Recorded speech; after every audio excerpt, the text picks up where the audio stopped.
जैसा आप जानते हैं कि 56 धमनगर असेंबली कंस्टिट्यूंसी में बाई इलेक्शन हो रहा है और उसी के बारे में आज हम लोगों ने सोचा कि थोड़ा सा आपको ब्रीफिंग दे दें कि हमने क्या तैयारियां किया है, क्या स्थिति है, और उसके बाद अगर कुछ होगा तो फिर अगर कोई बात होगी, क्वेश्चन होगा तो हम ज़रूर लेंगे। तो आप जैसा जानते हैं कि इलेक्शन कमीशन ऑफ इंडिया ने 15 मार्च को इलेक्शन अनाउंस किया था और उसके बाद नॉमिनेशन 16 मार्च से शुरू हो गए थे। जो पोल होगा वो जो है 9 अप्रैल 2025 को 7 बजे सुबह से लेकर 5 बजे शाम के बीच में होगा और जो कैंपेनिंग पीरियड है वो कल दैट इज़ 7 अप्रैल को 5 बजे समाप्त हो जाएगी। काउंटिंग जो होगी 4 मई 2025 को सुबह 8 बजे शुरू होगी रिटर्निंग ऑफिसर के पास। आप जैसा जानते हैं कि 6 कैंडिडेट जो फाइनली इसमें कंटेस्ट कर रहे हैं और जो हमारी जो पोलिंग टीम है जो है वो धमनगर गवर्नमेंट गर्ल्स हाई स्कूल से रवाना होगी और सारे सिक्योरिटी अरेंजमेंट और जो स्ट्रांग रूम की रक्षा करना ये सब ऑलरेडी अरेंजमेंट किए जा चुके हैं। इस बाई इलेक्शन में धमनगर कंस्टिट्यूंसी में टोटल 46,142 इलेक्टर्स अपने मत का अधिकार का प्रयोग कर सकते हैं, जिसमें से मेल हैं 22,384 और फीमेल वोटर्स हैं 23,758 और साथ में 91 सर्विस इलेक्टर्स भी अपने मतदान का प्रयोग कर सकते हैं। टोटल 55 पोलिंग स्टेशन है, दैट इज़ 55 पोलिंग स्टेशन हैं, जिसमें से 32 पोलिंग स्टेशन अर्बन एरिया में हैं और 23 पोलिंग स्टेशन रूरल एरिया में हैं और जो टोटल पोलिंग स्टेशन की लोकेशन है वो 42 है। हमने कुछ पोलिंग स्टेशन में जो मतदान का जो अनुभव उसको अच्छा करने के लिए भी कुछ व्यवस्था किया है। तो इसके क्रम में हमने 11 पोलिंग स्टेशन जो रिटर्निंग ऑफिसर ने और डिस्ट्रिक्ट इलेक्शन ऑफिसर ने आइडेंटिफाई किए हैं वो 11 polling station model polling station होंगे, जिसमें विशेष व्यवस्थाएं की जाएंगी। साथ में 11 पोलिंग स्टेशन ऐसे होंगे जो वुमेन मैनेज्ड होंगे, जहां पर सारे पोलिंग पर्सनल महिलाएँ होंगी, और 2 पोलिंग स्टेशन होंगे जहाँ पर पीपल विद डिसेबिलिटी मैनेज करेंगे, और साथ में 2 पोलिंग स्टेशन जो है जो यूथ जो हमारे ऑफिसर्स हैं वो मैनेज करेंगे। और जैसा आप जानते हैं एक बाई इलेक्शन है, लेकिन ऑब्जर्वर 3 आए हुए हैं। एक हैं जनरल ऑब्जर्वर जो श्री के हरीश कुमार हैं, और साथ में पुलिस ऑब्जर्वर हैं जो श्री एस सतीश बीनो हैं, और साथ में एक्सपेंडिचर ऑब्जर्वर हैं जो वीर ज्ञानेश्वर कुमार टुलकाराम हैं। तो ये 3 ऑलरेडी वहीं पर कॉन्स्टिट्यूंसी में डिस्ट्रिक्ट के अंदर हैं और अपना ऑब्जर्वेशन का काम देख रहे हैं। हमारी कोशिश रही है कि जितने 55 पोलिंग स्टेशन है सब में अश्योर्ड मिनिमम फैसिलिटीज़ की व्यवस्था की जाए। साथ में हर पोलिंग स्टेशन में एक माइक्रो ऑब्जर्वर होगा और हमने टोटल 75 माइक्रो ऑब्जर्वर आइडेंटिफाई किए हैं, जो जिसमें से कुछ रिजर्व में भी रहेंगे। एक्सपेंडिचर मॉनिटरिंग के लिए भी साथ में model code of conduct enforcement के लिए भी 6 नाका पॉइंट्स डिस्ट्रिक्ट में बनाए गए हैं। इसके अलावा जो स्टैटिक टीम्स हैं वो 24 टीम्स हैं जो राउंड द क्लॉक काम करती हैं। 8 टीम राउंड द क्लॉक काम करती हैं। इसके अलावा फ्लाइंग स्क्वाड टीम्स भी हैं और वीडियो व्यूइंग टीम्स भी हैं।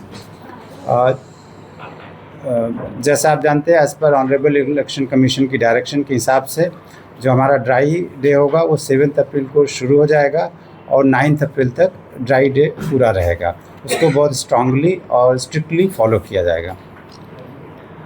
आप जानते हैं कि चूँकि पोलिंग जो होगी, जो मतदान होगा वो 9 अप्रैल को होगा, तो इसलिए वहाँ पर एक गस्टेड हॉलीडे डिक्लेयर की गई होगी और कोई भी ऑफिसर या कोई व्यक्ति अगर कोई भी इस्टेब्लिशमेंट में काम करता है तो उसको हॉलीडे पूरी मिलेगी और वो अपना वोट डाल सकते हैं।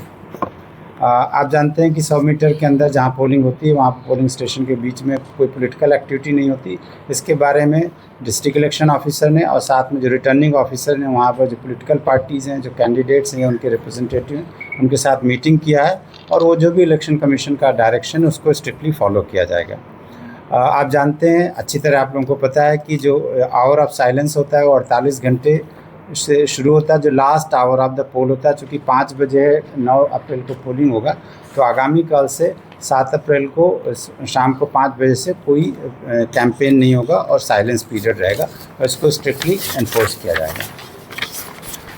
साथ में जो एग्ज़िट पोल या ओपिनियन पोल है, आप जानते हैं कि जो साइलेंस पीरियड शुरू हो जाता है, यानी कि उस पर एग्ज़िट पोल आप ड्यूरिंग दिस पब्लिश नहीं कर सकते हैं। तो मैं उसका प्रोविज़न भी पढ़ देता हूँ। Under subsection 1 of section 126A of RP Act 1951, the election commission having regard to the provisions of subsection 2 of said section hereby notifies that the period between 7 a.m. on 9th April, Thursday, and 6:30 p.m. on 29th April 2028, Wednesday, as the period during which publishing or पब्लिसाइजिंग exit poll bye means of print, electronic media, any media, वो total band है। ये आप लोगों की knowledge में, but हम उसको फिर भी रिपीट कर रहे हैं, जिससे कि अगर कहीं गैप रह जाए तो आपको श्योर पता रहना चाहिए। साथ में 48 घंटे के अंदर जो होता है वो उस पर कंप्लीट रिस्ट्रिक्शन ऑन होगा कि कोई भी पॉलिटिकल फंक्शनरीज कंस्टिट्यूंसी में नहीं रुक सकता है, और उनको 48 घंटे के पहले ही बाहर आना होगा, और कोई कैंपेन नहीं होगी। आप जानते हैं कि मतदान में जाने के लिए ऑलरेडी फ़ोटो रोल होता है वहाँ पर, और साथ में एक न एक कोई फ़ोटो आईडी कार्ड लेना होता है। उसके लिए आप जानते हैं एपिक जो इलेक्टोरल फ़ोटो आइडेंटिटी कार्ड है उसको लेके जाना है, तभी आप मतदान कर पाएंगे जो भी वोटर हैं।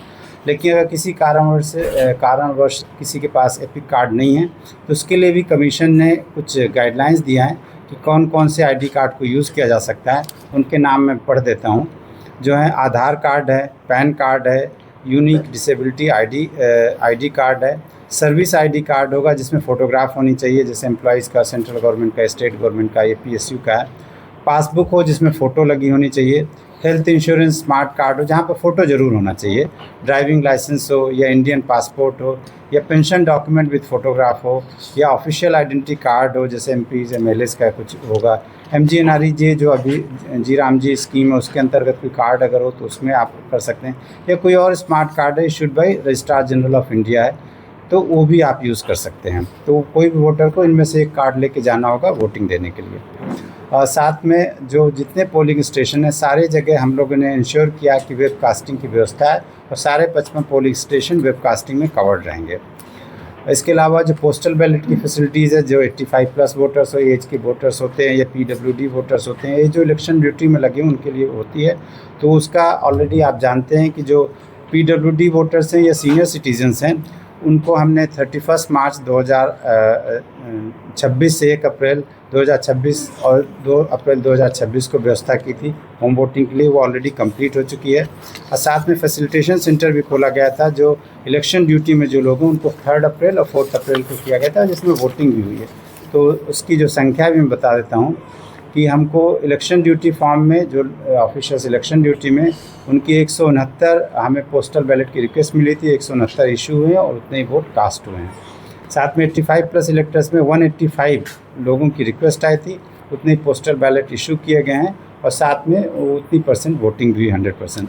और जो सर्विस इलेक्टर्स है 91 है, उनको पोस्ट से पोस्टल बैलेट भेजा जाता है, हमने भेज दिया है, और वो जो है जो लास्ट डे ऑफ काउंटिंग तक सुबह 8 बजे तक अपना पोस्टल बैलेट वापस पोस्ट से भेज सकते हैं, उसको काउंटिंग में लिया जाएगा। इसके अलावा ऑनरेबल कमीशन ने एक और विशेष व्यवस्था की थी, पहले भी होती थी बट इस बार हम लोगों ने और इसको विशेष में ध्यान रखा है कि बहुत लोग चूँकि मोबाइल लोग यूज़ लेके जाते हैं तो उसको रखने की व्यवस्था किया जाए। तो ये डिस्ट्रिक्ट इलेक्शन ऑफिसर और रिटर्निंग ऑफिसर को हमने क्लियर कट इंस्ट्रक्शन दिया है कि वहाँ एक अलग से व्यवस्था रहेगी जहाँ पर कोई भी व्यक्ति जो वोट करने के लिए आया हुआ अपना मोबाइल टोकन के हिसाब से लेके मोबाइल अलग से रख सकता है, और उसके बाद जब वोट करके जाएगा तो अपना मोबाइल लेके जा सकता है।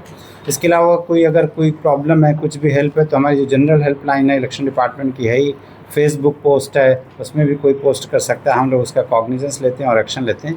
इसके अलावा भी डिस्ट्रिक्ट में जो हेल्पलाइन है 0382219950, इसमें लिखा हुआ हम दे देंगे आपको, उसमें कर सकते हैं। और जो स्टेट हेल्पलाइन है 18003450 और 1950, इसमें भी कर सकते हैं।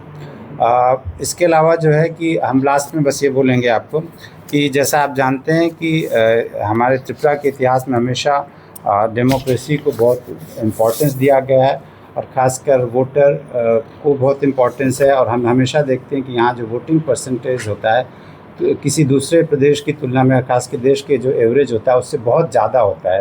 तो मैं आशा करूँगा कि जो भी वोटर हैं जिनको वोटिंग का अधिकार है वहाँ पर हैं, वो निश्चित तौर से मैं आपसे रिक्वेस्ट भी करूँगा और आशा भी करूँगा कि वो ज़रूर आएँ, अपना वोट दें और अपने जो भी कैंडिडेट है उसको इलेक्ट करें। जितना आप ज़्यादा पार्टिसिपेट करेंगे वो हमारे लिए बहुत सफलता की बात है, क्योंकि हमारा ये दायित्व बनता है कि मैक्सिमम वोटर पार्टिसिपेशन हो, और उसके लिए रिटर्निंग ऑफिसर या डिस्ट्रिक्ट इलेक्शन ऑफिसर ने बहुत सारे स्वीप एक्टिविटी के तहत बहुत सारे एक्टिविटीज़ लिया हैं, और कॉन्शियसनेस भी जगाया है, लोगों को बताया है कि वोटिंग क्यों देना चाहिए और अपने मताधिकार का ज़रूर प्रयोग करें।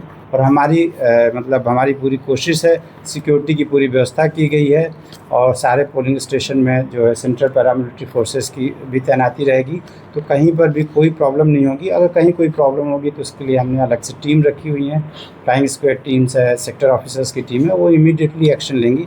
और गुड थिंग है कि चूँकि एक छोटी सी कंस्टिट्यूंसी है, वो वहीं पास में ही रिटर्निंग ऑफिसर का ऑफिस है, तो हमारे लिए 10 से 15 से 20 मिनट में कहीं भी हम लोग पहुंच सकते हैं।